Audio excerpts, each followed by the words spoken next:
자, 일주일 동안 모두 건강하셨나요? 자, 오늘은 새로운 과, Have you ever? 우리가 보통 Have you ever 하게 되면 현재 완료형에서 경험적 용법이라고 하시죠? 그래서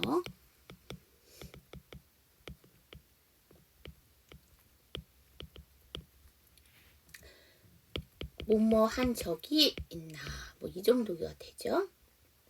자, 한번 보도록 할게요. 패러논이에요.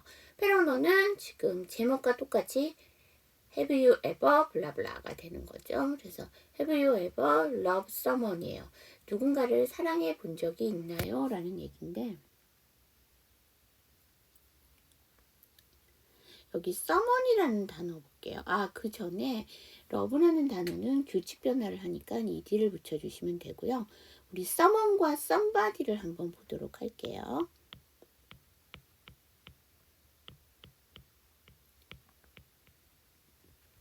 이게 두 개가 다 누군가잖아요. 그러면 somebody와 someone의 차이는 뭐예요? 두 개가 다 불특정인이잖아요. 근데 someone은 그 불특정인 중에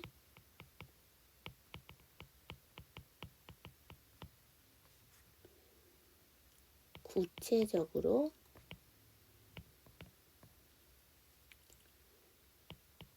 집어서 무슨 말이냐면 누군지는 모르지만 사랑하는 사람은 한 사람이어야 돼. 물론 요새는 뭐 문어발이다 해서 얘도 좋아하고 얘도 좋아하고 얘도 좋아하지만 보통 이렇게 좋아하는 사람은 누군지는 모르지만 정해져 있잖아요. 그래서 그때는 someone이 되지만 somebody는 불특정인이지만 아무나 된다는 얘기야. 찝어서가 아니고. 그 차이가 있어요. 그래서 사랑을 할 때는 그쵸, 정해서 조화를 하는 거죠. 자, 그 다음에 Have you ever tried Thai food죠? 자, 태국 음식을 이제 try를 보셔야 되는데 try가 무슨 뜻이 있어요? 그쵸, 노력하다, 시도하다라는 뜻이 있는데 이게 have you ever랑 같이 쓰게 되면 try가 뭐뭐 해본 적이 있냐, 그래서 시도하다의 의미가 되는 거죠. 더구나 try 다음에 음식명이 나오면 한 번 먹어보다 라는 뜻이 돼요.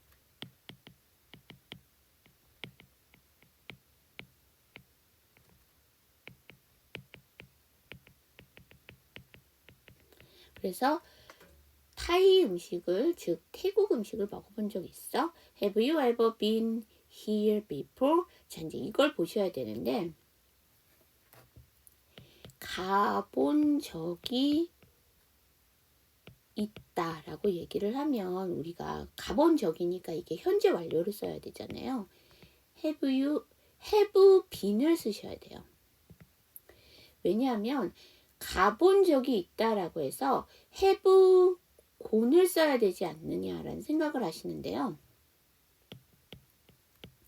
have gone을 써버리면 가버렸다가 돼요. 그래서 뭐가 되냐, 그 현재 완료의 4가지 문법 중에서 결과가 돼버려요. 가서 안 와버린 거잖아. 그래서 건을 쓰게 되면 가서 안 온 거야. 근데 여러분들은 어디를 가본 적이 있다라는 거는 갔다가 왔다는 얘기예요. 다시 말하면 경험이지 거기에 가서 안 와버린 건 아니잖아요. 그래서 그때는 빈을 쓰셔야 돼요. 자, 그래서 여기에 와본 적 있어? 더구나 before와 같이 쓰게 되면 이게 또 경험용법이 되죠. Have you ever gone boating? 자, 우리가 보통 보트 하게 되면 작은 배라고 명사로 알고 계시는데요. 얘가 동사로 쓸 수 있어요. 보트를 타다. 그래서 여기서 나와야 되는 건 뭐냐,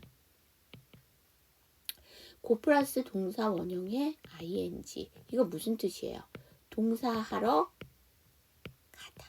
근데 보트를 타러 가본 적이 있냐가 돼야 하기 때문에 고가 원형이 아니라 건이 돼야 되겠죠. 그쵸? 그래서 이것도 마찬가지 경험이야.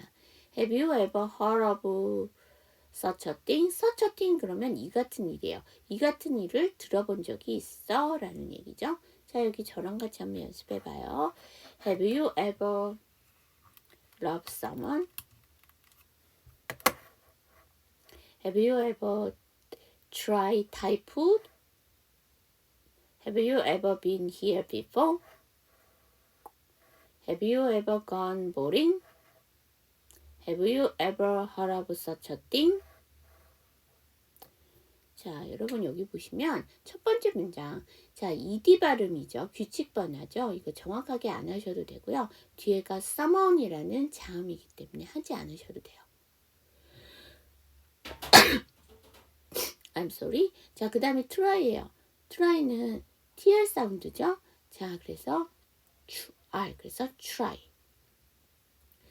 그 다음에 heard 다음에 of죠. 그대로 연음하면 heard of인데 D 사운드는 T 사운드랑 사촌이고 요 앞에 R 사운드는 정확하게 발음이 되지 않습니다. 그래서 한 번 더 약화해서 heard of. 그 다음에 search 다음에 on이니까 search. 그럼 마지막 문장 제가 천천히 다시 한번 해보면 Have you ever heard of such a thing? 이렇게 되고요. have 다음에 you니까 연음해서 have you가 되겠죠. 자, 질문 들어갈게요. 여기 전체 슬라이드에서 묵음을 갖고 있는 단어 찾아주세요.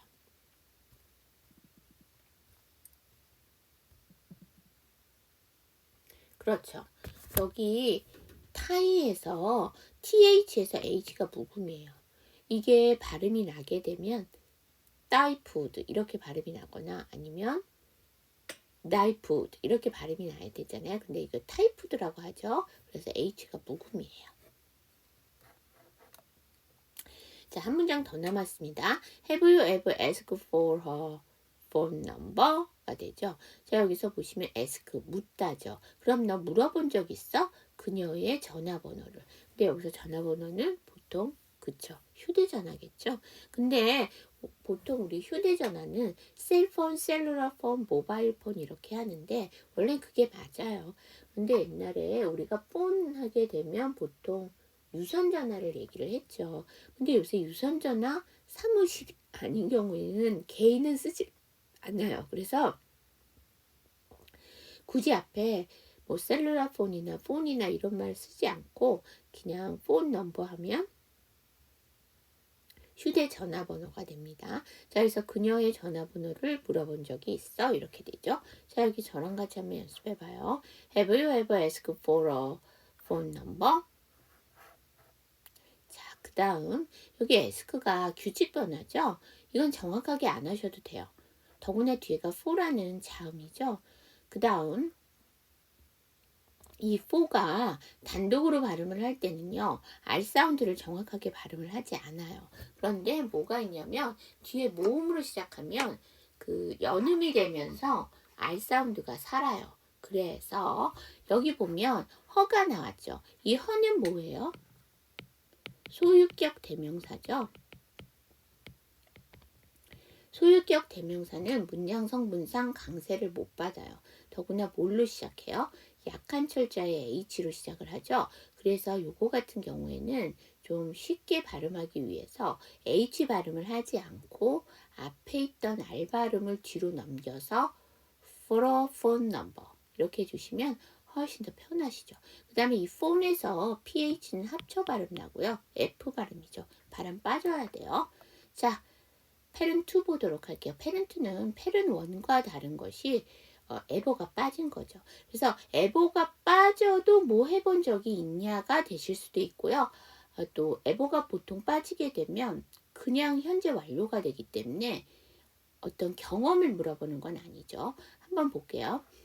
Have you thought about your future죠? 여기서 보시면은요.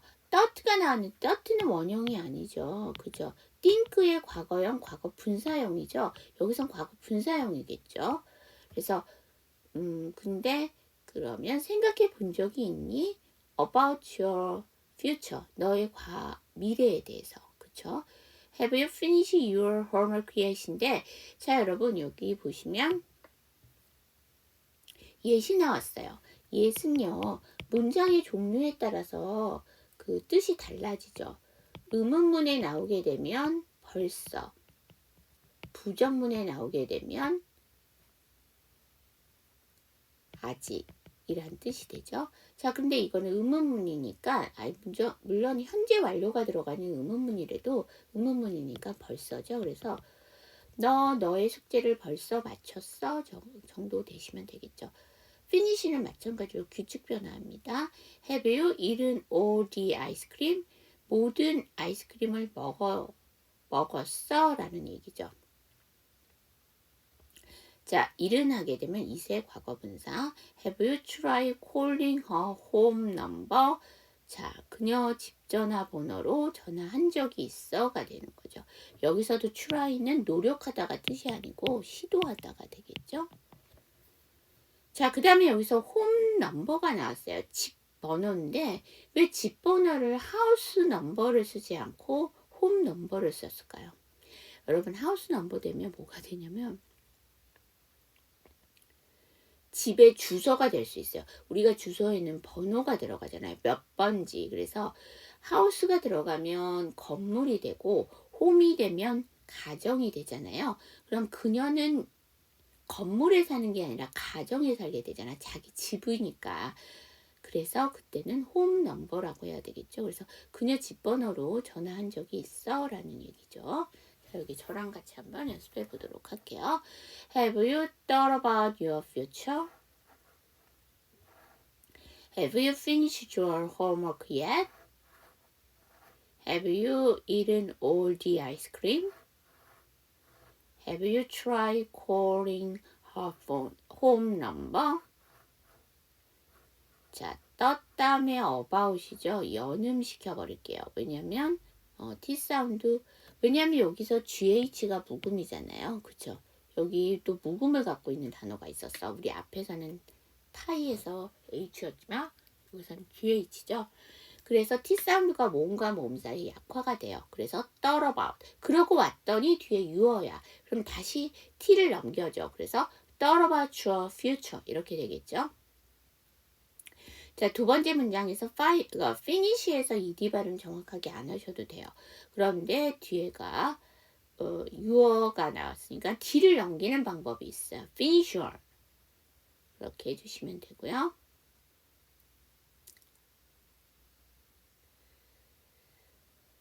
그 다음에 아이스크림 앞에 세 번째 문장 TH는 D가 되겠죠. D 아이스크림. 그쵸?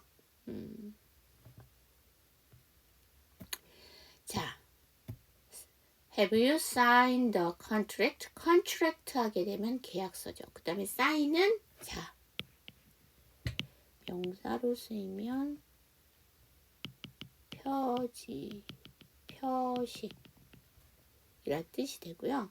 동사로 쓰이면 서명하다. 자, sign에는 서명이란 뜻이 없습니다. 명사로. 자, 그래서 계약서에 서명했어? Have you purchased your 티켓이죠? 자, 표를 구매했어? 라는 얘기인데 우리가 purchase 하게 되면 구매하다잖아요. 이게 buy라는 동사가 있어요. 이게 한자를 쓰면 구매하다지만 그냥 우리나라 말로 하면 사다잖아요. 그러면 사다와 purchase의 차이는 자, purchase는 서류가 구비가 되는 경우에 서류를 구비해서 구매하는 경우에 purchase를 써요. 자, 그래서 우리가 보통 기업에서 물건을 사게 되면 계획서를 쓰고요. 그 다음에 계산서를 받고요. 그 다음에 다 쓰고 난 다음에 확인서를 또 작성을 하잖아요. 서류가 있어야 돼요. 그래서 보통 회사에서 어떤 물건을 사게 되면 그때는 구매하다에 purchase를 써요. 그런데 개인도 purchase를 쓰는 경우가 있어요. 뭐냐면 우리가 그냥 가게에서 인터넷 말고 오프라인에서 물건을 구입할 때 보시면 카드 결제가 안 되면 그게 누가 무엇을 샀는지가 흔적이 안 남죠. 현금 거래를 하게 되면. 그럴 때는 보통 바이를 쓰고요. 그 다음에 인터넷에서 사게 되면 아이디를 로그인을 하고 사시기 때문에 누가 어떤 사이트에서 뭐를 구매했다가 신용카드를 쓰시지 않아도 다 그대로 흔적이 남죠. 이렇게 어떠한 내가 뭘 샀다라는 흔적이 남게 되면 그때는 펄처스를 쓰실 수 있어요. 그래서 개인이 사더라도 펄처스를 쓰게 되면 그 인터넷으로 구매를 했거나 신용카드로 구매를 하게 되면 펄처스를 써서 쓰기도 해요. 아, 선생님 그러면 꼭 그때는 바이를 쓰면 안 돼요? 바이 쓰셔도 돼요. 그런데 개인이 펄처스를 쓸 때는 그렇게 그 어떠한 서류나 흔적이 남게 되면 펄처스를 쓴다라고 기억하시면 돼요. 자, 여기 저랑 같이 한번 연습해 봐요. Have you signed the contracts? Have you purchased your ticket? 자, 여러분, sign은 규칙 변화에서 ed예요. 그래서 정확하게 발음 안 하셔도 되고요. 더구나 뒤에가 th잖아. 그래서 sign the contract 이렇게 해주시면 되고요. 마찬가지로 purchase도 ed죠. 근데 뒤에가 yu어가 나왔으니까 purchase your 이렇게 되죠. 아예 연음을 해버리면 아니면 아예 발음을 안 하던가. 자, 그 다음 전체 슬라이드에서 묵음을 갖고 있는 단어가 있어요. 그쵸? sign에서 G가 묵음이에요. 이렇게 활용되는 단어 여러분 알고 계시는 거 뭐 있으세요? 그쵸? 앞에 D를 sign에다가 붙여주세요. design이죠? 그때도 G 사운드 묵음이야. 그쵸? 자, 그 다음에 마지막 단어인 ticket은 티켓이 아니라 티킷이 돼야 됩니다. 이게 KET로 끝나게 되면 이 사운드가 이 발음이 돼야 돼. 이것도 꼭 기억해 주세요. 자, 그 다음 볼까요? 자, 오늘 today's 퀴즈입니다. such a thing의 뜻을 써주시면 돼요. 자, 그 다음 today's 팁이에요. tell me about it이요. 이 표현은 그대로 직역을 하면 나한테 얘기해봐 라는 뜻으로 쓰일 수도 있지만 여기서는 나도 다 이해하니 나한테 얘기를 해 라는 의미로 내 말이 그 말이야. 당연하지 라는 뜻의 뉘앙스로 쓰임. 어떤 상황에 동의를 하거나 리액션을 할 때 자주 쓰이는 말이에요. 내 말이 그래서 tell me about it 이렇게 쓰시기도 한다는 얘기죠. 그러니까 tell me about it 그거에 대해서 나한테 말을 해줘 라는 말이 될 수도 있지만 내 말이 라는 뜻으로 tell me about it을 쓴다는 얘기예요. 자, 여러분 여기 왜 많고 많은 동사 중에서 tell 동사를 썼을까요? 그쵸? tell 동사가 말하다, 이야기하다 라는 뜻도 있지만 무슨 뜻이 있다? 그치? 알려주다, 전달하다 라는 뜻이죠. 그 원래의 뜻이 뭐예요? 나한테 얘기를 해봐 라는 얘기는 나한테 알려줘, 나한테 전달해줘 라는 뜻이죠. 그래서 tell 동사를 쓴 거죠. 자, 저랑 같이 한번 연습해 보도록 해요. tell me about it. 자, 여러분 about 다음에 it이죠. 연음하면서 약화할게요. about it 이렇게 되겠죠. tell me about it 이렇게 될 겁니다. 자, 오늘 진도 여기까지. 수업 들으시느라 고생하셨고요. 일주일 후에 또 다른 상황으로 여러분들과 만나 뵙도록 할게요. See you next